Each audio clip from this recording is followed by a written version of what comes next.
aproximadamente 30.000 años, tribus provenientes de Asia y Oceanía comenzaron a ocupar el territorio americano, desde el estrecho de Bering hasta Tierra del Fuego. El tiempo y la geografía configuraron diversos pueblos con diferentes culturas y modos de vida.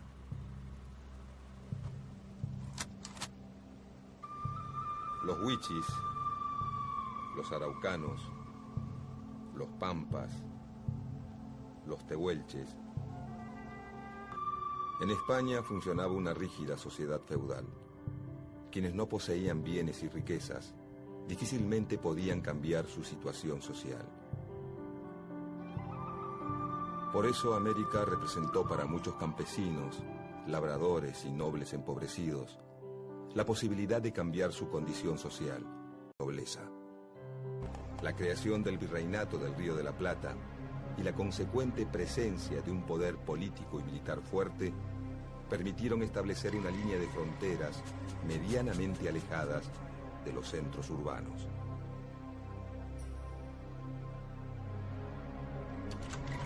De esta manera, los territorios que quedaron fuera de esta línea pasaron a formar parte del denominado desierto, con la intención de evocar un lugar despoblado aún cuando esos territorios continuaban habitados por las comunidades aborígenes. Muchos fueron los que pensaron que esos grupos y su forma de vida no pertenecían a la civilización, sino a la barbarie. La Revolución de Mayo trajo aparejada una política conciliatoria e integradora. En octubre de 1810, el secretario de Guerra y Gobierno, Mariano Moreno, encomendó al coronel Pedro Andrés García una expedición pacífica, diplomática y comercial hacia las Pampas. García elevó un informe a la Junta en el que decía que el indio, a pesar de su barbarie, podía ser reducido y asimilado a la civilización. Además, propuso fortificar una frontera desde el río Colorado, al sur de Mendoza, para establecerse en Salinas Grandes, Huaminí y Sierras de la Ventana. Cuando el coronel Feliciano Chiclana visitó a los ranqueles en Liubucó en 1819, pactó con ellos una alianza contra los españoles.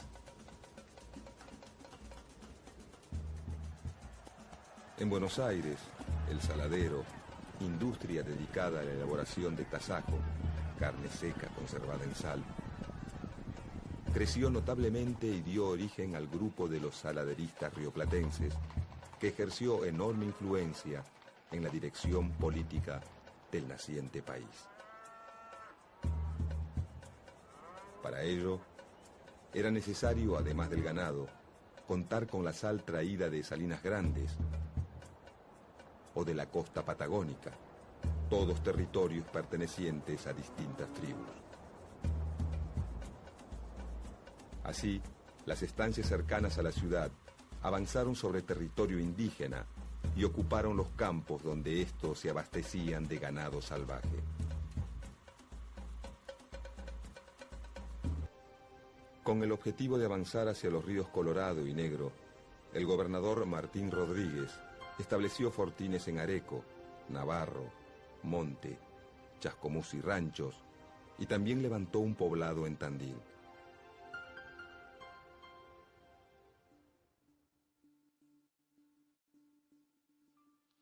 Fue errado y muy dañoso el sistema de conquistar a los indios salvajes a la bayoneta y de hacerlos entrar en las privaciones de la sociedad sin haberles formado necesidades e inspirándoles el gusto de nuestras comodidades. El ascenso de Rivadavia a la presidencia en 1826 significó para los Pampas la pérdida de una enorme cantidad de territorio. Todas las tierras públicas de la provincia quedaron hipotecadas como garantía del empréstito tomado con la casa bancaria Baring Brothers de Londres.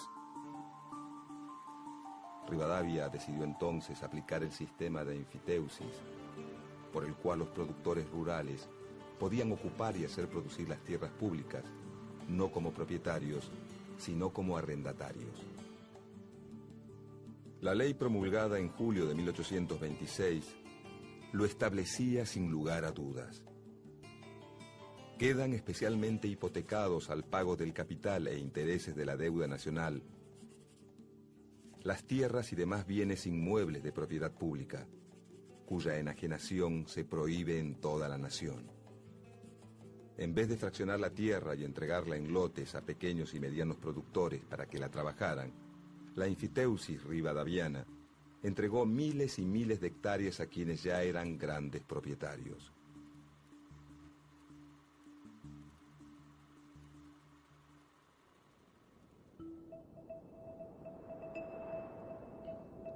Como la ley no establecía límites, ni exigía la introducción de ganado, ni la población de los campos, permitía el subarriendo y la transmisión de derechos, prestándose para todo tipo de especulaciones con la tierra pública. 8.600.000 hectáreas pasaron a manos de 538 propietarios privados.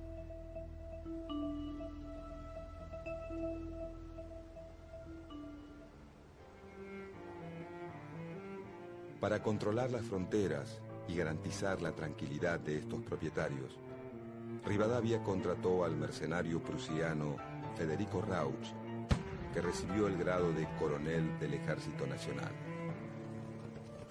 Su estrategia consistía en atacar por sorpresa y asesinar indiscriminadamente a hombres, mujeres y niños. Hoy, 18 de enero de 1826, para ahorrar balas, degollamos a 27 ranqueles. Pronto le llegaría su turno al espanto del desierto. El 28 de marzo de 1829, en el combate de las Vizcacheras, Rauch fue derrotado y degollado por el ranquel Arbolito. Al momento de morir Rauch, los 30.000 kilómetros cuadrados de pampas que poseía Buenos Aires se habían transformado, por el avance del ejército, en más de 100.000. Entre 1833 y 1834, Rosas emprendió su campaña al desierto, financiada tanto por la provincia como por los estancieros bonaerenses. La expedición contó con el apoyo de los gobiernos de San Luis, Córdoba, San Juan y Mendoza. Se le encargó a Facundo Quiroga comandar una ofensiva conjunta contra el indio. Organizados en 3 divisiones, la última dirigida por el mismo Rosas, penetraron en territorio indígena, llegando a los ríos Colorado y Negro y ocupando Choel. Durante la campaña, Rosas combinó la conciliación con el sometimiento. Pactó con los Pampas y se enfrentó con los Ranqueles y la confederación liderada por Calfucurá. Se ganaron 2.900 leguas cuadradas de tierras y la línea defensiva pasó por Bahía Blanca, Médano Redondo y Carmen de Patagones. Según un informe que Rosas presentó al gobierno de Buenos Aires, el saldo de la operación militar fue 3.200 indios muertos, 1.200 prisioneros, 1.000 cautivos blancos rescatados. Por aquellos años de guerras civiles, unitarios y federales, estuvieron de acuerdo en la necesidad de exterminar al habitante originario y quedarse con sus tierras. Poco antes de escribir el Facundo, y mucho antes de ser presidente, Sarmiento declaraba: no debieran nuestros escritores insistir sobre la crueldad de los españoles para con los salvajes de América. Ahora como entonces, nuestros enemigos de raza, de color, de tendencias, de civilización. Quisiéramos apartar de toda cuestión social americana a los salvajes, por quienes sentimos, sin poderlo remediar, una invencible repugnancia. No son más que unos indios asquerosos a quienes habríamos hecho colgar y mandaríamos colgar ahora si reapareciesen en una guerra. En 1874 asumió la presidencia Nicolás Avellaneda y poco tiempo después promovió la Ley de Inmigración y Colonización. inmigratoria, la mayoría de las tierras estaban repartidas entre los grandes terratenientes. La nacionalización del territorio resultaba imprescindible. El gobierno le encargó al ministro de Guerra, Adolfo Alsina, un plan para terminar definitivamente con el problema del indio y del desierto, y correr nuevamente la línea de frontera. Este emprendimiento intentó alcanzar el Río Negro y lograr la paz con las comunidades indígenas. La falta de planificación y la incapacidad del gobierno de elaborar tratados que respetaran mínimamente los intereses indígenas llevaron a varios caciques a organizar una gran invasión.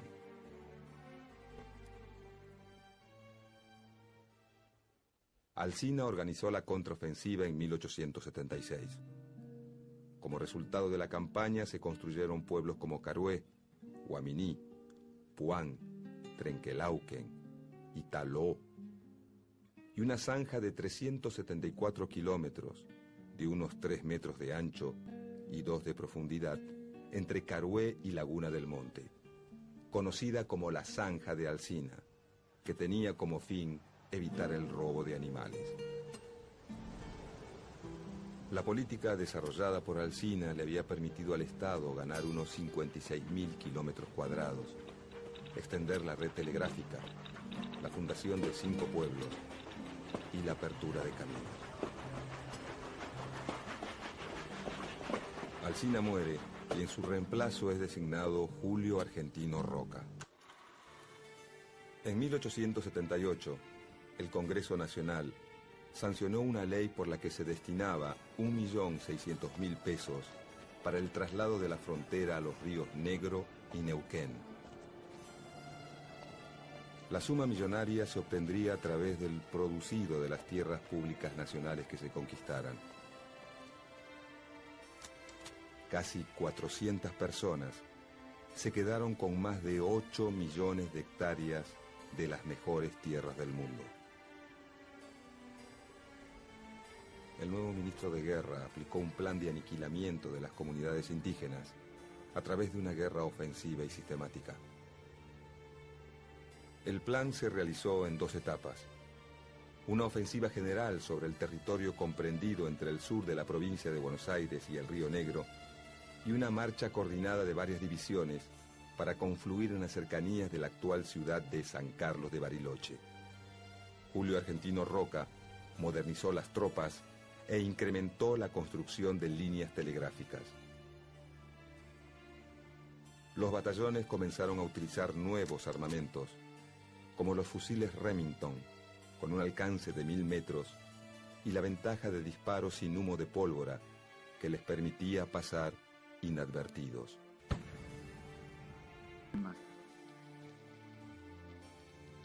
Tenemos 6.000 soldados armados con los últimos inventos modernos de la guerra, para oponerlos a 2.000 indios que no tienen otra defensa que la dispersión ni otras armas que la lanza primitiva. Roca preparó sus fuerzas para la ofensiva final. La expedición partió entre marzo y abril de 1879. Los 6.000 soldados fueron distribuidos en 4 divisiones. Todo salió según el plan. El saldo de la campaña fue de miles de indios muertos, 14.000 reducidos a la servidumbre y la ocupación de 15.000 leguas cuadradas que se destinarían, teóricamente, a la agricultura y la ganadería. Los vencidos debieron caminar encadenados 1.400 kilómetros hacia los puertos de Bahía Blanca y Carmen de Patagones. De allí partieron en una larga y penosa travesía hacia el puerto de Buenos Aires, desde donde fueron nacional el 31 de diciembre, de donde la clase dirigente de la época se dispuso a repartirse el botín. Cuenta el diario El Nacional: los miércoles y los viernes se efectuará la entrega de indios y chinas a las familias de esta ciudad por medio de la Sociedad de Beneficencia.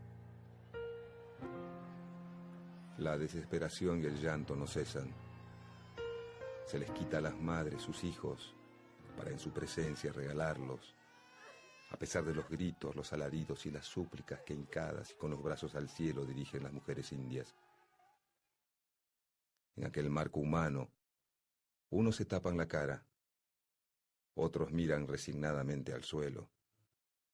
La madre aprieta contra su seno al hijo de sus entrañas. El padre se cruza por delante para defender a su familia. La jerarquía católica expresó oficialmente su beneplácito por la conquista a través de Monseñor Fagnano. Dios en su infinita misericordia ha proporcionado a estos indios un medio eficacísimo para redimirse de la barbarie y salvar sus almas: el trabajo y sobre todo la religión, que los saca del embrutecimiento en que se encontraban. Algunas tribus. La conquista del desierto cumplió con dos objetivos fundamentales para la élite gobernante: afianzar la burguesía y consolidar el poder militar. Además sirvió para que entre 1876 y 1903, un lapso de 27 años, el Estado regalase o vendiese casi 42 millones de hectáreas a 1.800 terratenientes, vinculados estrechamente por lazos económicos y familiares, a los diferentes gobiernos que se sucedieron en aquel período. 67 propietarios pasaron a ser dueños de 6 millones de hectáreas. Entre ellos se destacaron 24 familias patricias, que recibieron parcelas que oscilaban entre las 200.000 hectáreas de los Luro a las 2.500.000 obtenidas por los Martínez de Oz. Para 1920, solamente 50 familias eran propietarias de más de 4 millones de hectáreas en la provincia de Buenos Aires. Algunos pequeños propietarios se dedicaron a la explotación ovina y poblaron el desierto con ovejas. Otros dejaron centenares de miles de hectáreas sin explotar y sin poblar, especulando con la suba del precio de la tierra.